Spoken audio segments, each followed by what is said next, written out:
Vamos falar do parágrafo 2º do matrimônio, né? Capítulo 9, matrimônio, parágrafo 2º, estamos na página 133. Ministros, cerimônias e disposições para o matrimônio. Quem são os ministros do sacramento do matrimônio? Os ministros desse sacramento são os mesmos esposos que reciprocamente conferem e recebem o sacramento. Tadã! Então, o professor Emílio não é doido, não é assim invencionista, não é herege, não inventou uma nova seita, uma nova igreja, nada disso. O professor Emílio está dentro da sã doutrina, da Santa Igreja Católica Apostólica Romana. Esse aqui é o catecismo do Papa São Pio X, comecinho do século passado. Então, o que é que está dizendo aqui? Vou ler de novo. Os ministros do sacramento do matrimônio são os mesmos esposos. Eles reciprocamente, ao mesmo tempo, conferem e recebem o sacramento. É por isso que você pode celebrar o sacramento do matrimônio na sua casa, na sua igreja doméstica. Capite.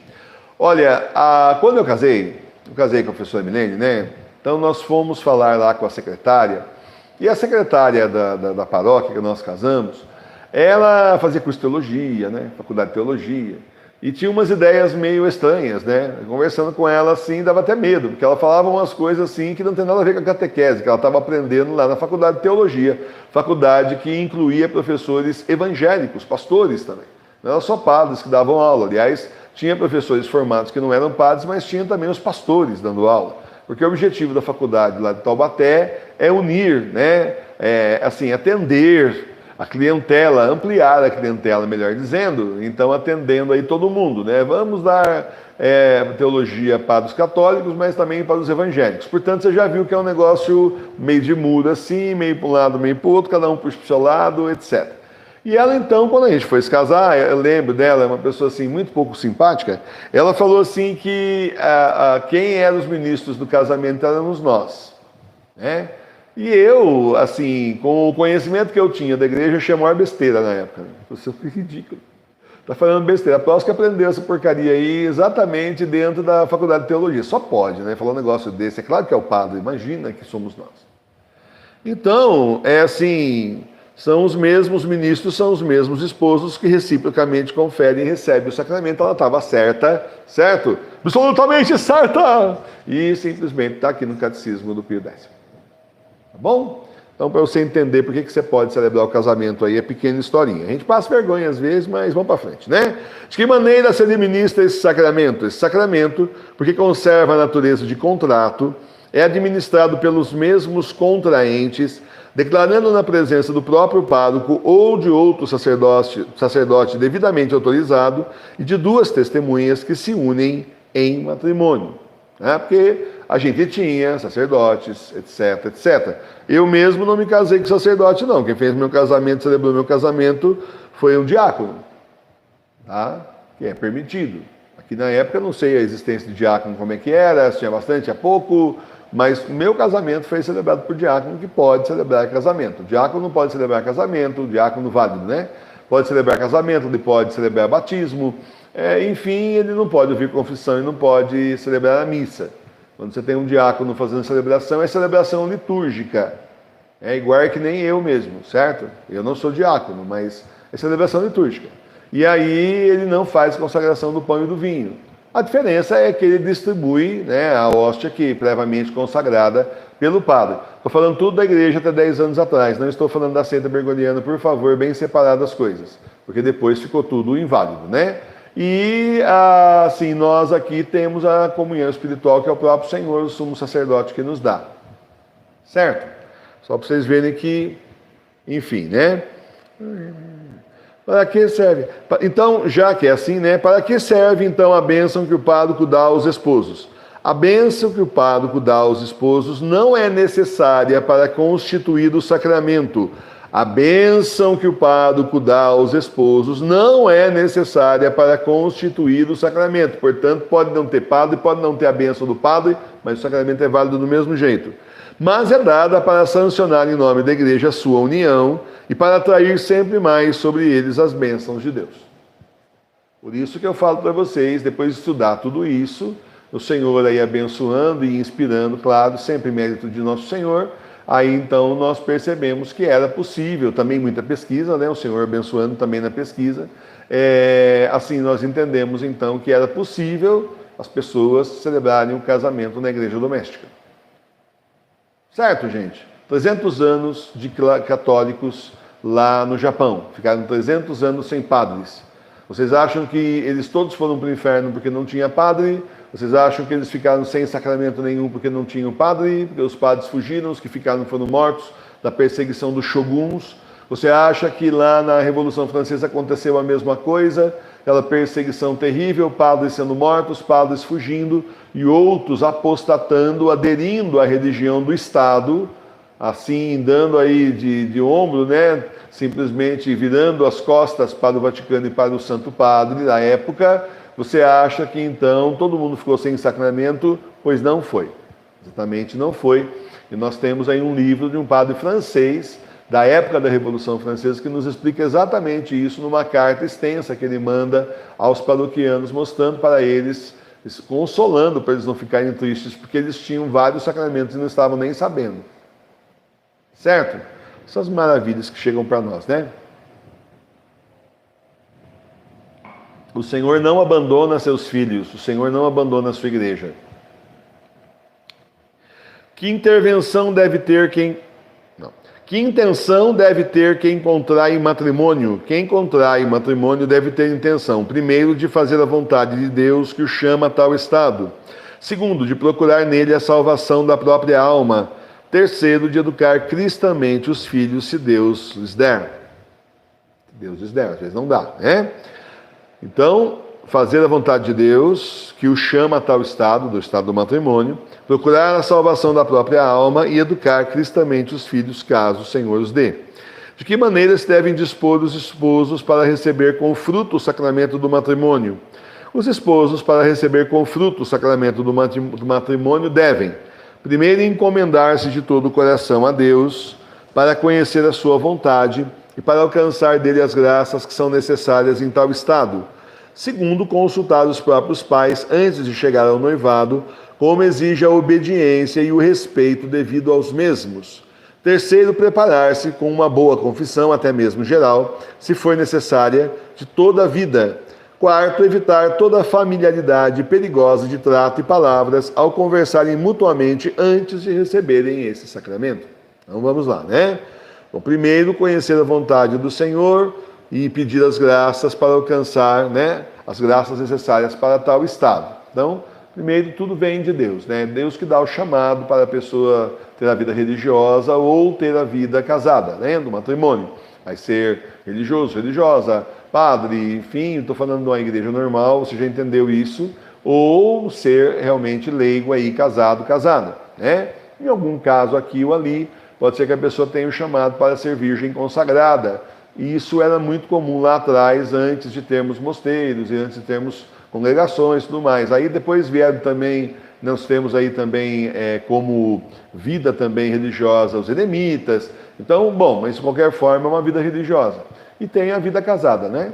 Então, justamente onde a pessoa se dedica ao marido e também se dedica a Deus, se dedica à família. Tanto o marido como a esposa, né? O marido também se dedica à esposa, claro, né? É uma dedicação mútua aí. Consultar os próprios pais. Ó, gente, essa parte aqui é muito bonita lá atrás, no começo do século passado, mas é mais complicada hoje em dia, né? Seria tão bom que os pais fossem realmente católicos, verdadeiros, né? E que realmente vissem o bem dos filhos e dessem aquela dica quente, né? Olha, você está entrando em fria, olha só a cara desse indivíduo. Você já viu a tatuagem demoníaca, diabólica que ele tem na perna, né? Seria bom que fosse assim.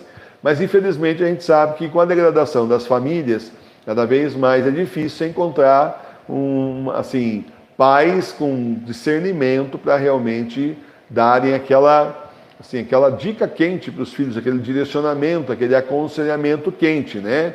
Muitas vezes não tem os pais juntos mais, né? O pai para um lado, a mãe para o outro, a mãe já está no 13º, 14º padrasto, o pai já não sei quantas madrastas já tem também, né? Então, quer dizer, uma atrás da outra, né? Uma depois da outra. Então, infelizmente, é o retrato da família que nós temos 100 anos depois, ou um tanto mais de 100 anos depois, muito diferente do que na época que esse catecismo foi escrito. Portanto, essa parte é mais complicada, né? Não que você não tenha que ter obediência e respeito aos pais, tem que ter sim, porque o Senhor no céu e abaixo do Senhor na terra são os pais, em primeiro lugar. E não que não tenha que ter esse respeito devido, né? O próprio catecismo nos ensina isso. Mas é preciso ter cuidado, né? Porque nem sempre a pessoa é cristã, nem sempre leva a sério a religião. Tem um monte de variantes aí que nem compensa continuar, tá certo? Que o tempo é curto, você já conhece a realidade do mundo que você vive. Terceiro, preparar-se com uma boa confissão, até mesmo geral, se for necessário, de toda a vida. Olha, a confissão geral, ela é uma confissão onde você faz um exame de consciência de todos os pecados da sua vida, todos os pecados da sua vida, e confessa tudo. Nós temos naquele livro Como Fazer Confissão Espiritual, Comunhão Espiritual e Contrição Perfeita na Igreja Doméstica. Nós temos aí um guia lá atrás, páginas e mais páginas, com diversos pecados que você pode ter cometido. É um exame de consciência bem completo para ajudar você a fazer a sua confissão geral. E você pode fazer na sua casa também, na frente da igreja doméstica. E nós fazemos aqui uma vez por mês a confissão espiritual devidamente reconhecida pela Santa Igreja. O professor Emílio é altamente obediente à Santa Igreja Católica Apostólica Romana de 2000 anos, portanto a gente só faz aquilo que a igreja permite. E então é um guia, assim, um roteiro muito bom para você fazer um exame de vida aí, para que você possa, então, não quer dizer que todos os pecados estejam lá, gente, porque é assim, vamos dizer que é impossível colocar 100% dos pecados que o diabo inventa e o povo cai, mas tem bastante mesmo, muito mais que no Manual da Igreja Doméstica, são páginas e mais páginas. Então recomendo, o livro está lá na loja Sagrada Face, muito bom para você ter aí na Igreja Doméstica necessário também. Então aí dá para fazer essa confissão geral de toda a vida. Evitar toda familiaridade perigosa de trato e palavras. Gente, vamos direto ao ponto. Isso aqui é século passado, tá certo? Está falando de familiaridade, de perigosa de tratos e palavras. Isso era antigamente. No tempo da minha avó, era assim. Ela ficava com a mãe dela na janela e o meu futuro avô passava na calçada e ficava conversando com a minha bisavó, escutando a conversa. Ele não entrava para dentro da casa, não. Só depois do noivado que entrou para sentar no sofá com o pai de um lado e a mãe do outro, vigiando. Não era essa baderna que tem aí hoje. É isso. Isso era a sociedade, isso era a Santa Igreja. Que maravilha. Que maravilha quando era assim. E os pais faziam a sua parte, vigiavam seus filhos e filhas, especialmente as filhas. Porque hoje em dia é uma baderna, é uma competição em escolas de quem vai perder a virgindade primeiro, não interessa com quem, uma palhaçada, uma devassidão, já estão pecando aí contra o mandamento da castidade rasgado. Certo? Aliás, tem gente que começou com o negócio de ficar, eu vi aparecer essa palhaçada de ficar, a Folha de São Paulo, mas batalhou, fez uma mídia imensa em torno disso, depois começou, claro, a Rede Bobo, como não podia deixar de ser, ficar, quer dizer, ficar, onde chega lá, dá uns beijos, amassa na moça lá e pronto, e não tem compromisso nenhum, eu só fiquei com você, eu não estou namorando. Eu falava para o aluno, assim, mas você vai estar namorando com a moça? Que isso, professor? Que isso? Falar que estou namorando, pegava mal, olha, palavrão, acabou de falar um palavrão para a pessoa, para o aluno. Que é isso? Insultou o aluno, falou que ele está namorando. Não estou namorando, eu estou ficando. Certo? E aí o ficar não tinha relação sexual, era só no começo, era só a questão do namoro. Agora já é tudo liberado e tudo convém para o inferno, é uma beleza. Tudo é liberado mesmo e tudo convém, maravilha, né?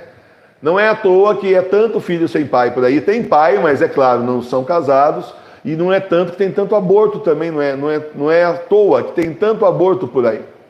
E você não acha que esse foi o esquema? Você não acha que o esquema foi liberar geral? Aí a pessoa simplesmente engravida, vai lá, compra a pílula de aborto, manda bala e acabou o assunto? Não acha que foi isso? Claro que foi.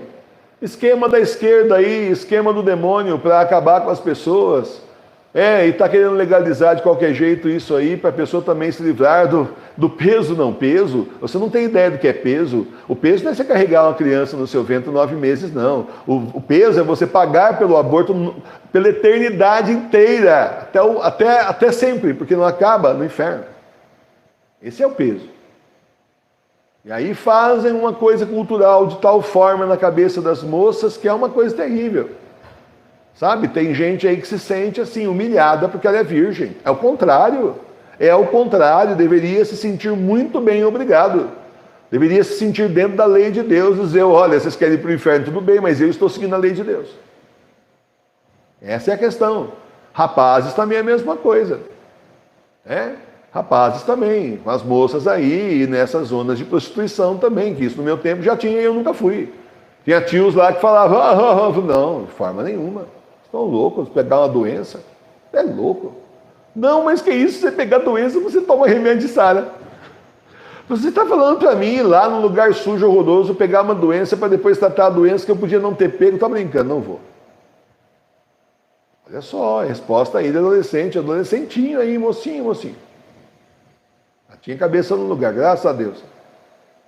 Então, meus irmãos, isso eu não fiz. Então, pelo menos isso, né? Então, meus irmãos e minhas irmãs, entendam, os tempos são outros. Agora, é certo, é justo, é louvável, é necessário e é obrigatório os pais tomarem conta dos seus filhos. Lá, se você vai fazer lá a confissão geral, você vai ver que um dos pecados que nós temos é exatamente não cuidar dos nossos filhos, não vigiar as companhias, as amizades, permitir que eles fiquem aí com intimidades com pessoas do outro sexo e acabou. No meu tempo, a escola era assim, a escola que eu estudava era estadual, gente, era uma classe só de menino e outra só de menina, oitava A e oitava B, não misturava. Depois toda essa bagunça aí. Tinha lugar que já era misturado, mas na minha escola não era. E não é escola militar não, escola estadual normal, quando eu fiz o ginásio. Então, entenda, você, pai, mãe, né, vovó, tem criança aí, jovenzinho aí, está aí sob sua guarda, você que é responsável, você tem que ficar de olho. Tem que ficar de olho mesmo.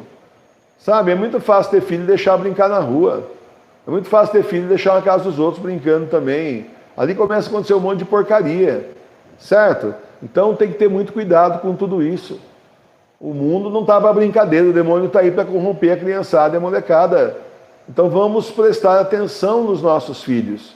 Então, na verdade, é o seguinte, uma pessoa que a primeira coisa que ela vai, primeiro vamos namorar, vamos para uma pizzaria em primeiro lugar e termina no motel, ela está querendo o quê? Que o casamento dela seja feliz? Claro que não vai ser. Claro que vai ser problemático. Mas já está bagunçando antes do começo, antes de começar certo, já está começando errado. Então presta bem atenção nisso. Motel, que lugar sujo. Sabe-se lá quanta porcaria não foi feita antes de você chegar naquele lugar? Pensa bem nisso. Tem gente que leva animal em motel, gente. Acorda. Tem gente que vai 2, 3, 4 lá, ao mesmo tempo na mesma cama. Uma sujeira violenta. É preciso acordar para a vida. Tem que falar essas coisas. Porque assim as pessoas, tem jovens que assistem aqui. Acorda para a vida, não é esse o caminho, não é isso que Deus reservou para você. Não foi isso que Deus reservou para vocês, nem para os rapazes, muito menos para as moças. Muito menos para as moças. Aí depois acontece assim, né? A moça fala, os meninos também bagunçam, também vão bagunçar, também tem direito. Então, só que na hora que o rapaz vai querer casar, ele não vai casar com uma que bagunçou. Ele fala assim, não, que era uma moça de direito, professor, aquela lá não estava com ela.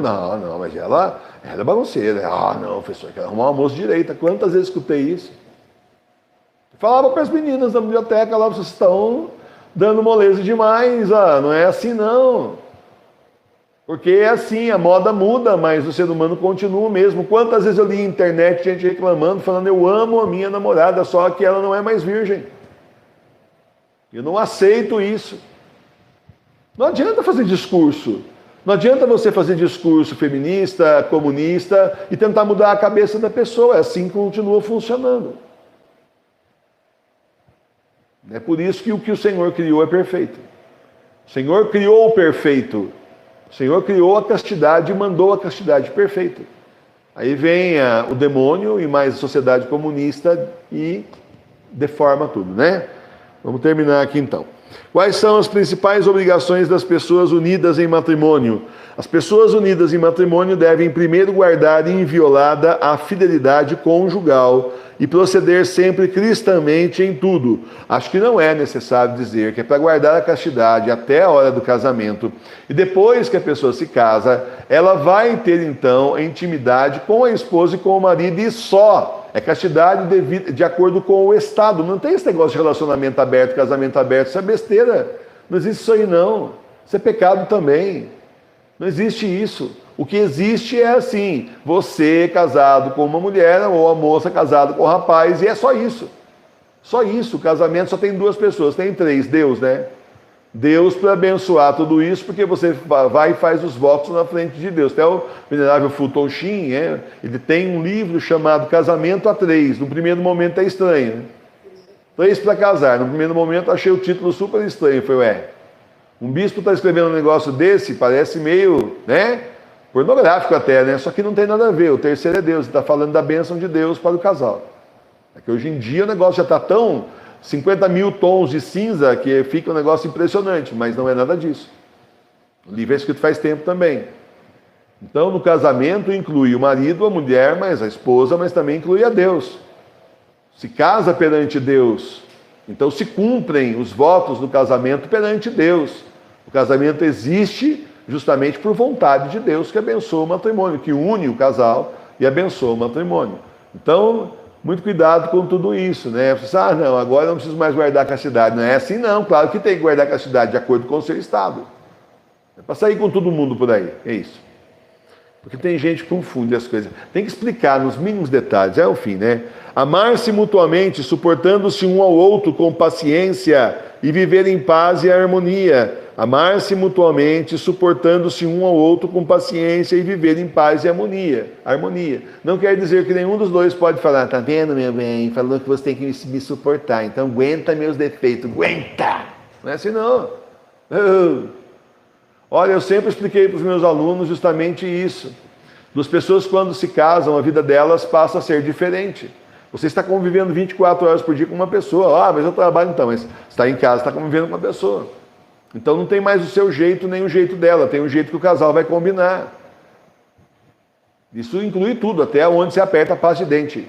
Se é no meio ou se é no começo. Onde você aperta a pasta de dente? Pelo meio ou lá embaixo? Onde você faz isso? Dá briga por causa disso, hein? Começo do casamento, você prepara que dá briga, não dá? A professora Milene, por exemplo, tem a péssima mania de apertar a base de dentro lá embaixo. Eu vou ir no meio. Aí ela vai e conserta.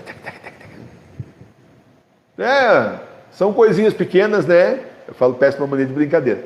São coisinhas pequenas, mas que influenciam no dia a dia. Você não está mais na casa da sua mãe. E ela também não está mais na casa da mãe dela. Está todo mundo agora numa outra casa. E outra, que foi que o Senhor falou? Por isso ambos deixarão pai e mãe e se tornarão uma só carne. Uma só carne. O que é que São Paulo ensina?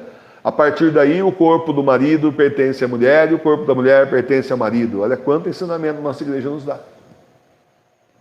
Quanta coisa que se a gente colocar realmente em prática, o nosso casamento vai ser muito mais feliz. Aqui, especialmente esses que estão para casar. Mas quem já é casado faz tempo também, está cheio de problema aí, olha, presta atenção no que o catecismo está falando. É isso que é para seguir. Você não seguia, né? Então, mas é isso que é para seguir. Começa agora. Muito bom. Amar-se mutuamente, suportando-se um ao outro com paciência e viver em paz e harmonia. Terceiro, se tem filhos, cuidar seriamente de prover as suas necessidades, dar-lhes educação cristã e deixar-lhes a liberdade de escolher o estado de vida a que Deus o quer chamar. Então, tem gente que, assim, fica muito contra o filho ser padre e a filha ser religiosa, né? Isso é uma guerra que está no começo do século passado, isso sempre teve, né? Mas não pode. Se o Senhor chamou a pessoa, né, o filho ou a filha, para entregar a vida a ele, fim de conversa. Mas eu queria tanto ter vários netos, né? Então, você queria ter vários netos, tivesse vários filhos. Algum deles ia casar e te dar netos. Agora, você quer ter um só, aí esse um só resolve ser aí religioso, religiosa. Paciência, né? Você barbelando a curva também. Era crescei-vos e multiplicai-vos. Não era casar e ter um filho só, porque é mais barato criar um filho só, é mais negócio, você vai poder dar uma qualidade melhor para um filho do que para dois. Todo aquele papo furado da mídia, sabe quanto custa criar um filho? Oh, vou te contar. Aquelas coisas que revistas Veja da vida e por aí vai. Não sei como é que pode, né? Um bando de cego lá querendo ensinar os outros a enxergar o quê? Ver o quê? Ver as coisas erradas. Então, porque tem cada matéria ali que é de entortar o cano. Eu até parei de ler, faz tempo já, porque é de entortar o cano. Pensar que eles davam, capas e mais capas para o Leonardo Boff, não precisa falar mais nada. Com matérias enormes lá dentro, a gente não está precisando continuar mostrar qual é a linha da tal revista. Então, você simplesmente, Se o filho ou a filha resolve ser religioso ou religiosa, você vai explicar a igreja falsa, a seita bergoniana, hoje em dia essas coisas, né? Vai ser eremita aí, né? A única saída é ser eremita autônomo, não tem outra saída para quem tem chamado religioso hoje. Pronto, acabou. Aceite é isso. Não, mas eu queria tanto ser padre, então não vai ser, sinto muito, você vai ser religioso. Se contente com isso, não está bom? Servir ao Senhor como eremita, não estava bom?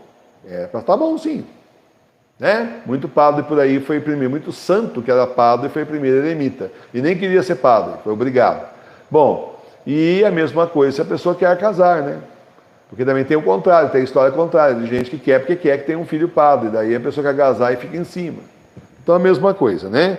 Dá liberdade para escolher o estado de vida. Agora, modernamente, para terminar a nossa parte de hoje, modernamente é assim, eu sei de gente por aí que dá a liberdade para o filho escolher, não batiza a criança e fala, deixa a liberdade para ele escolher quando ele crescer, que religião ele quer ir. Completamente ridículo. Está criando um filho pagão dentro de casa, obviamente não leva essa pessoa para a igreja, e quando tiver com 14 anos, você acha mesmo que essa criança vai resolver ir para a igreja? Então tá. Não deu base nenhuma, nem batizou, não deu base nenhuma cristã para essa criança, e quando chegar a ser jovem, está esperando que a pessoa espontaneamente um dia acorde, papai, mamãe, decidi ser católico. Então tá, né? Mostra essa filmagem para nós, os rios aí, né, da vida, para a gente ver quantas vezes aconteceu. Não é assim. Você educa a criança, você ensina a religião para a criança. Mas aí a liberdade da criança é escolher. Não, olha, a liberdade da criança escolher, então, é a seguinte, você não vai falar da sua religião para ela. Perfeito. A mídia vai falar da religião para ela, da religião satanista, de esoterismo, de seitas, a mídia vai falar para ela. Se você não quer educar teu filho na fé, sem problema nenhum, a escola educa, nas outras fés, nas seitas da vida aí, a mídia educa, a internet educa, não tem problema, não vai ter contraponto também, e o teu pecado é imenso. Porque essa criança não vai ter contraponto. Essa criança não vai saber a verdadeira doutrina da igreja para saber o certo e errado. E quando um professor lá, xarope, chegar lá com a seita dele, impondo na sala, vamos crianças, fazer uma mandala, né? Quando uma pessoa fizer isso, a criança fala que legal, o desenho tão bonitinho. E nem está sabendo exatamente o que é. E está fazendo coisa de seita por aí, que não tem nada a ver com Deus. Máscara africana, por aí vai sair dançando laúla e vai achar que está feliz e não tem nada, um problema, essa cultura, qual o problema? Certo, professor? Então, é obrigação dos pais, não é opção, é os pais, porém, obrigação dos pais, casados na igreja, que professam a fé católica, né? Educarem as crianças na fé. Por isso, para ajudar vocês, nós temos todo domingo aqui na nossa paróquia, ao vivo, 11 horas da manhã, um encontrinho com Jesus. O que é o encontrinho com Jesus? É catequese para as crianças. Então tem duas histórias, falo da parte de catequese, falo da história de Jesus, e depois eu com o Joca, né, nosso fantoche aqui, eu com o Joca, e depois então nós fazemos a comunhão espiritual. Claro, tem que fazer primeiro o ato de contrição para as crianças adaptadas, e depois a comunhão espiritual. Todo domingo, 11 horas da manhã, transmitido nos lugares que você está assistindo agora, é transmitido também. Mas, por favor, vê se para de ficar esperando que eu chegue para vocês aqui na TV Nossa Senhora de Fátima, porque esse aplicativo eu não sei até quando que ele vai funcionar. Tem hora que ele dá defeito e fica uma semana sem funcionar. Faz favor de vir para a Paróquia Sagrada Face de Tours no YouTube, se inscrever na paróquia, certo? Você entra até direto no YouTube, www.capeladasagradadaface.com.br, www.capeladasagradadaface.com.br. Você entra e se inscreve lá e assina o sininho. Não se contente com isso, é pouco. Fez isso, ainda é pouco. Metade está feita, tem outra metade. Entre no Telegram e se inscreva na nossa página Avisos da Paróquia Sagrada Face de Tours. Avisos da Paróquia Sagrada Face de Tours. Daí eu aviso você 5 minutos antes, nós vamos entrar no ar. Aí você clica no link lá e vai assistir a gente. Mas eu não tenho mais criança, eu já sou vovô, meus netos nem ficam aqui, meus filhos não quiseram ter filhos. Bom, tudo bem, é o seguinte, você é da igreja doméstica, não é? Então é sua obrigação vir assistir também para você ver como é que lida com criança. Porque eu, com a professora Milene, nós somos professores, né, desde mocinho. Né? Eu, na verdade, sou professor desde 17 anos. Comecei a dar aula com 17 anos de idade. Né? E depois disso nós fizemos teatro infantil, educativo, durante aí muitos anos, profissionalmente durante 12 anos, mas teve aí uns 5 anos antes, 17 anos fazendo teatro educativo para criança. Então, assim, a gente tem a manha, né? A gente sabe trabalhar com a criançada, vocês não têm ideia, né? Então, a gente fazendo isso, a gente também dá uma dica para vocês de como que você trabalha com a criançada, como que você explica. Muita coisa aqui não pode explicar para a criança assim, aí a criança não entende nada. Tem que resumir para a criança. Vocês vão ver quando eu chegar nos sacramentos com eles. Tem que resumir, explicar assim. Inclusive, eu estou querendo juntar as explicações que eu dou e fazer um livro depois de catequese. No final, fazer um livro de catequese para a criançada. Você vai pegando o jeito. Vai falar assim, o senhor Emílio é tão serião, chega aqui, né? Poliana! O professor Emílio é assim, né? Também faz aqui umas graças, né? Imita o pessoal. E depois ele chega lá com o fantoche na mão. Então, é isso mesmo. Qual o problema? Estou falando com as crianças, não estou falando com você, não é? Estou falando com as crianças. Dava aula para criançadinha de 10 anos até adultos, porque dava aula no supletivo também. O professor Emílio deu aula na faculdade. Deu aula para criançada pequena mesmo, deu aula na faculdade. Nós fizemos teatro, a maior parte era criança pequena. Então, a gente manja, com a graça de Deus. É claro que isso tudo é dom de Deus. Tudo isso é dom de Deus. Aí você vem, você que não tem filhos, não tem netos, mas vem aprender como é que evangeliza a criançada com a gente todo domingo, 11 horas da manhã, ao vivo, tá bom? Tudo bem.